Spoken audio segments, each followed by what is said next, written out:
అమలుకు సంబంధించిన మార్గదర్శకాలు మార్చు. 100 పని దినాలు 125 రోజులు చేయి. మినిమం వేజ్ పేమెంట్ 250 చేయు. వీళ్ళ నిధుల కల్పన గతంలో ఇది కేంద్ర ప్రభుత్వం కేంద్రం డైరెక్ట్ గా. ఇప్పుడు ఏం చేస్తుంది, దాన్ని 60% కేంద్రం 40% రాష్ట్రం అని చెప్పని దాన్ని మార్పులు చేయబోతుంది. బడ్జెట్ ఇప్పుడు బడ్జెట్ ఏదైతుందో రాష్ట్రాన్ని లింక్ చేయడంతో మళ్ళీ సమస్య ఉత్పన్నం కాబోతుందని చెప్పంటున్నా. ఇప్పుడు కేంద్ర ప్రభుత్వమైన రాష్ట్ర ప్రభుత్వం నిధుల కేటాయింపు అనేది మన ఇక్కడికి వెళ్ళి పన్నుల రూపేణా ఏవైతే నిధులు సేకరిస్తారో అందులో నుండి ఇంటికి కేటాయింపు చేస్తారు. కేంద్రం నిధులు కేటాయింపు చేసినా, ఎవరి నిధులు కేటాయింపు చేసినా ప్రజలకి వెళ్ళేది ఇవాళ జిఎస్టీ, ఇటువంటి సెంట్రల్ ఎక్సైజ్ ఇటువంటి ఉండే కదా పన్నులు, అందులోకి వెళ్ళి మనం కేటాయింపు చేస్తారు. ఎన్ఆర్ఈఎస్ ఇంత మనకు ప్రత్యక్ష 15 ఫైనాన్స్ గ్రామీణ ప్రాంతానికి ఏది ఇస్తుందో వీళ్ళ ఇతరులపై ఆధారపడకుండా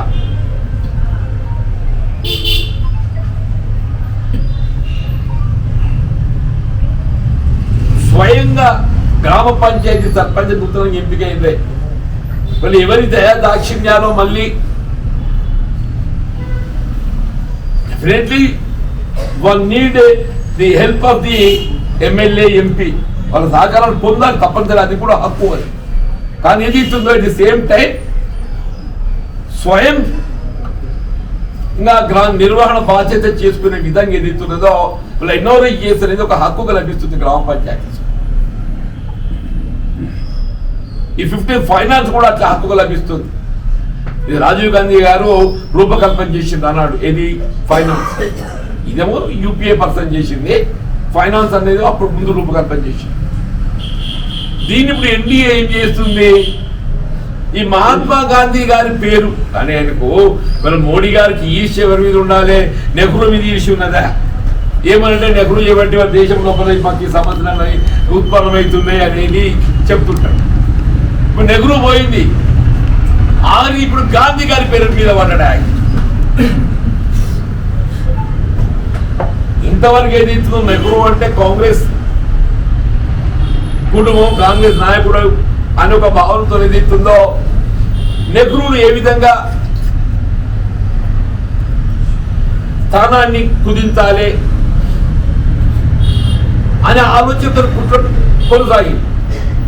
ఇప్పుడు నెహ్రూది పోయింది ఇక మళ్ళా మహాత్మా గాంధీ కూడా నీకేం, అరే నువ్వే అంటావు మహాత్మా గాంధీ అని. మరి అంబేద్కర్ గారు ఏ విధంగా రాజ్యాంగాన్ని అందింపజేసిన మనం మహాత్మా గాంధీ దేశానికి స్వాతంత్రం సిద్ధింపజేయడం మన రాజకీయాలకు అతీతంగానయా. అటువంటి మహాత్ముడి పేరు ఏదైతుందో ఈ ఎన్ఆర్ఈఎస్ కార్యక్రమం తొలగింపజేయాలని కుట్ర చేయడం అంటే ఇంతకంటే ఏమైనా ఉంటుందా? వికసిత్ భారత్, డెఫినెట్లీ వికసిత్ భారత్. వికసిత్ భారత్ కు ఉన్న పేరు తీసేయాల్సిన అవసరం లేదు కదా. ఉన్న మహాత్ముడి పేరు తీసేసి వికసిత్ భారత్ అని చెప్పని దానికి అది అదొక చిత్రం పెట్టింది. అది ఏందో మాకు అంతే, మన తెలుగు వాళ్ళకైతే అర్థం కాదే. అది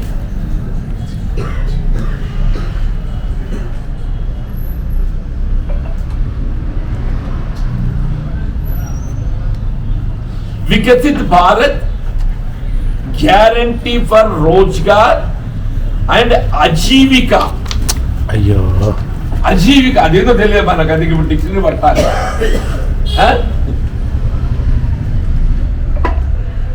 विकसित भारत ग्रामीण गारंटी फॉर रोजगार, विकसित भारत गारंटी फॉर रोजगार, विकसित गारंटी विकसित भारत गारंटी फॉर रोजगार,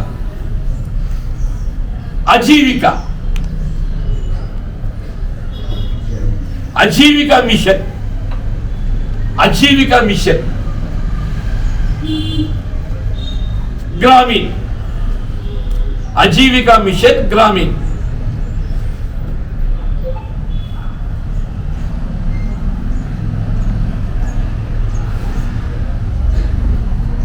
वीबीजी रामजी దానికి ఏంటంటే ఈ షార్ట్ ఫర్ రాస్తారు దానికి విబిజీ రామ్జీ అని ఆ షార్ట్ దానిలో ఫామ్ లోపల విబిజీ రామ్జీ, వికసిత్ భారత్ అంటే విబి, వికసిత్ భారత్ అంటే విబి, గ్యారంటీ ఫర్ रोजगार అంటే आजीविका मिशन ग्रामीण को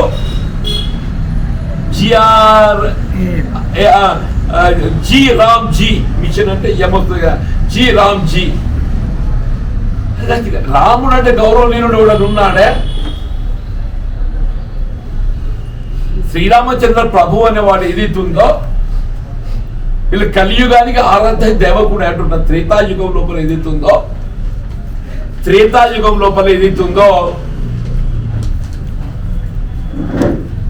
వారు అందించినటువంటి ఒక ధర్మనిష్ట. ఎవరైనా రాజ్యం పెట్టున్నా అంటే రాముల వారి పాలన లేకుండా కోరుకుంటాం. ఎవరైనా రాజ్యం పెట్టున్నా అంటే రాముల వారి పాలన లేకుండా అని కోరుకుంటాం. ఆయన ఏకపత్ని వ్రతుడు, రామరాజ్యం అని నిజంగా నువ్వు త్రేతాయుగం లోపల రాముల వారి నమ్మిన బంటు ఎవరు అని అంటే హనుమంతుడు తలుచుకుంటారు. త్రేతాయుగంలో రాముల వారికి నమ్మిన బంటు ఎవరు అంటే ఏమనుకుంటాం మనం? హనుమంతుడు తలుచుకుంటాం. రాముల వారి మందిరం లేని విగ్రహం లేని చోటు ఉంటుంది కావచ్చు, కానీ హనుమంతుడి విగ్రహం లేని దేవాలయం చోటు అయితే ఉంటుంది. కలియుగం త్రేతాయుగం వెళ్ళి మనం ఎక్కడ కలియుగం, కలియుగంలో ఏదైతుందో రాముల వారిని ఆరాధించి తలుచుకునేటువంటి యొక్క పౌరులలో మహాత్మా గాంధీ గారు ఏదైతుందో ప్రథమ స్థానంలో. అది చనిపోయే ముందు కూడా చివరి పదం ఉచ్చరించింది హే రామ్. మహాత్మా గాంధీ గారు ఏదైతుందో ఆయన జీవితం చివరి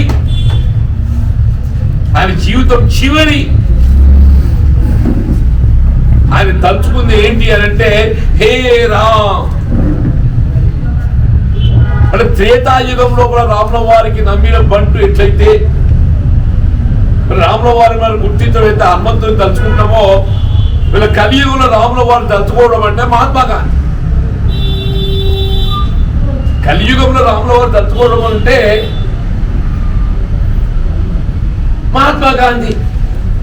అని హే రామ్ అంటూ ఏదైతుందో ఆయన ప్రాణం వదిలిండి ఆయన చెప్పి అంతకంటే గొప్ప హిందూ తత్వం గలటువంటి ఎవరు ఉంటారే? రాముల వారిని ఆరాధించే అంత వ్యక్తిత్వం గల హిందూ ఎవరు ఉంటారా? అది జీవిత చివరి పదము క్షణం ఆయన ప్రాణం వదిలేటప్పుడు తలుచుకున్నది ఏదైతుందో హే రామ్ అని చెప్పని ఆ రాముల వారిని తలుచుకుంటూ జీవితానికి ప్రాణం వదిలేండి కలియుగంలో. మరి ఇంకెవరైనా వదిలిందో లేదో నాకు తెలియజేయమంటున్నాను. నాకు కూడా కొంత పురాణాల పట్ల నాకున్న నాకు పురాణాల పట్ల అవగాహన ఉన్నది. రామాయణమే కానీ మహాభారతమే కానీ త్రేతాయుగంలో రాముల వారిని ఆరాధించేటువంటి ఒక భక్తుల హనుమంతుడు ఎట్లయితే మనం తలుచుకుంటామో రాముల వారు అంటేనే హనుమంతుడు మహాత్ముడు, గాంధీ మహాత్ముడు. మరి అటువంటి ఒక మహాత్మా గాంధీ పేరు తోడించాడు ఈ చిత్రం నాకు. అని ఇప్పుడు ఏం చేయబోతుండే? హనుమంతుడి పేరు తీసేది రాముల వారి పేరు పెడతా అంటే ఏమన్నట్టే. రాముల వారు లేని హనుమంతుడు లేడు. మన హనుమంతుడు కొలుస్తున్నామని చెప్పంటే రాముల వారిని గురించే భావిస్తాం మనం. హనుమంతుని కొలిస్తే రాముల వారిని గురించే భావిస్తాం మనం. మహాత్మా గాంధీ గారు అంటే వారి ధర్మనిష్టత, వారి అహింస సిద్ధాంతం. అందుకే ఆయన జాతి పిత అయిండు. ఆయన పేరు దొరికించడం పెట్టడానికి ఈ చిత్రం అనిపిస్తుంది. వీళ్ళకి ఎక్కడ దొరకనట్టు దయచేసి ఇవాళ ఎన్డీఏ మోడీ గారు ఇంకేదైనా కొత్త పథకాలు పేరు పెడదాం, రామలవారి పేరు. మేము రామలవారి ఆరాధకులమేనా? మేము రామలవారి ఆరాధకులమే. మన జగిత్యాల జిల్లాలో ఏదైతుందో ఇక్కడ రామలవారి ఆలయ నిర్మాణానికి తోడ్పడే మేమే అంటున్నా. కోదండ రామాల నిర్మాణానికి తోడ్పడే మేమే అంటున్నాను.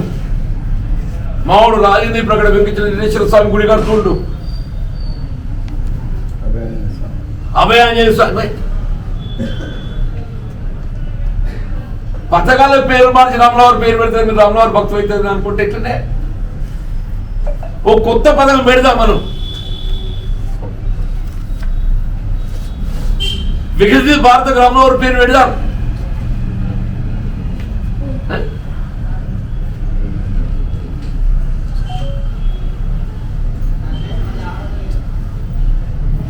వికసిత్ భారత్ అంటున్నాం కదా, జై శ్రీరామ్ వికసిత్ భారత్ అంటాం. పెట్టండి దానికి. వికసిత్ భారత్ అనేది రామలవారి పాలనకు అనుగుణంగా పాలిస్తున్నాం కాబట్టి వికసిత్ భారత్ ఏదైతుందో రామలవారి పాలనకు ఆదర్శంగా నిలుస్తుందనే విధంగా దాన్ని మీరు పెట్టండి. మహాత్మా గాంధీ మహాత్ముడి పేరు గాంధీ గారి పేరు తోడించడం పెట్టడానికి ఇది అర్థం కాదు. నేను గాంధీ గారు అని చెప్పంటే నువ్వు దానికి ఏదో రాజీవ్ గాంధీ, సోనియా గాంధీ, రాహుల్ గాంధీ అనుకుంటే ఆలోచన ఎక్కడికి పోతుంది? ఏంటి ఇది? రాజకీయ పార్టీల ఆలోచన ఎక్కడికి పోతుంది అంటే నేను ఆ మహాత్ముడిని ఏదైతుందో గౌరవాన్ని కుదిస్తామని చెప్పంటే ఇలా మహాత్ముల పేర్లు మరి ఇట్లా పెట్టుకుంటారా అంటున్నా. ఇలా మన నా కుటుంబంలో నా కొడుకు రామచంద్ర నేను పేరు పెట్టుకున్నా, రామలవారి పేరు పెట్టుకున్నా. నేను నా కొడుకు నేను రామలవారి పేరు పెట్టుకున్నా. నేను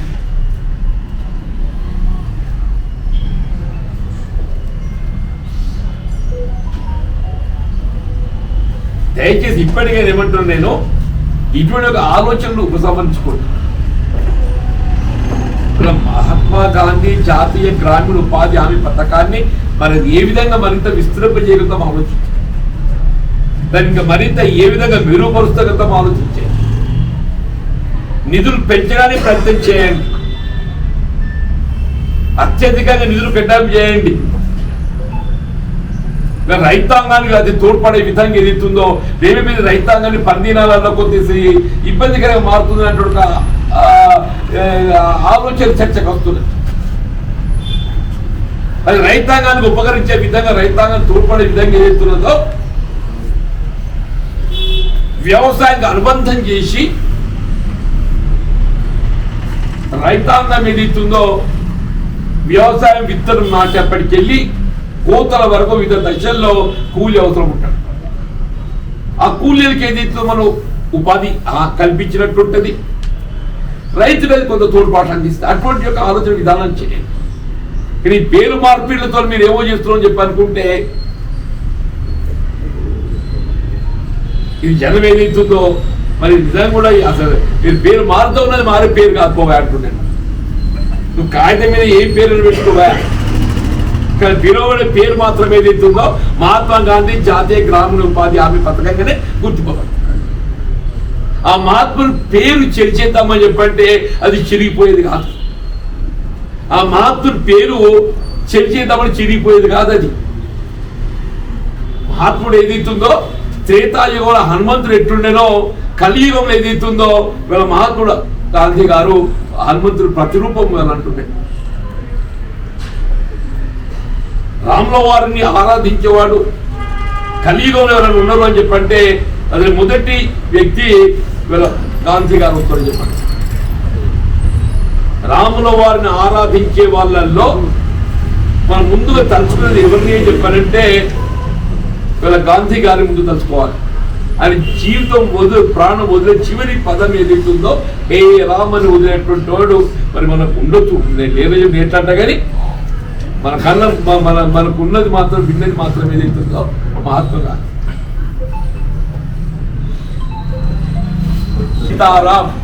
హిట్ టీవీ యాప్ ఇందులో short news, live news, entertainment shows, movies, digital magazines తో పాటు మీ జిల్లా వార్తలను కూడా ఫ్రీగా చూడొచ్చు. ఇంకెందుకు ఆలస్యం, వెంటనే హిట్ టీవీ యాప్ ని డౌన్లోడ్ చేసుకుని ఫ్రీగా ఎంటర్టైన్మెంట్ పొందండి. Hit TV app. Hit TV app. Please download Hit TV app. Hit TV యాప్ని ఫ్రీగా డౌన్లోడ్ చేసుకొని ఎంజాయ్ చేయండి. మీకు నచ్చిన ఎంటర్టైన్మెంట్ కోసం హిట్ టీవీ యాప్ ని ఫ్రీగా డౌన్లోడ్ చేసుకుని ఎంజాయ్ చేయండి. హిట్ టీవీ యాప్ని డౌన్లోడ్ చేసుకుని ఆస్వాదించండి, ఆశీర్వదించండి. ఇంతమంది సెలబ్రిటీలు హిట్ టీవీ యాప్ ని డౌన్లోడ్ చేసుకోండి అని చెప్తున్నారంటే ఎంత మంచి యాప్ ఆలోచించండి. అమెరికా అమెరికా అమెరికా అమెరికాలో చదవాలనుకునే వాళ్ళకి విశ్వసనీయమైన పేరు మన శౌర్య కన్సల్టెన్సీ. UK లో 1 year masters, UK లో 1 year masters, 2 years work permit up to 5 years visa. Contact Saurya Consultancy. Contact 89851 89851.